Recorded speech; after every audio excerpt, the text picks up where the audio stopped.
నల్గొండ జిల్లా చిట్యాలలో అగ్ని ప్రమాదం జరిగింది. శివనేనిగూడెంలో డంపింగ్ యార్డ్లో మంటలు ఎగిసిపడ్డాయి.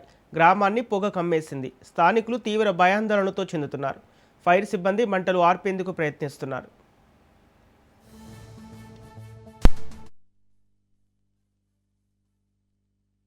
నల్గొండ జిల్లా చిట్యాలలో అగ్ని ప్రమాదం చోటు చేసుకుంది. శివనేనిగూడెంలోని డంపింగ్ యార్డ్లో మంటలు ఎగిసిపడ్డాయి. గ్రామాన్ని పొగ కమ్మేసింది. స్థానికులు తీవ్ర భయాందోళనలో ఉన్నారు. ఫైర్ సిబ్బంది మంటలు ఆర్పేందుకు ప్రయత్నిస్తున్నారు.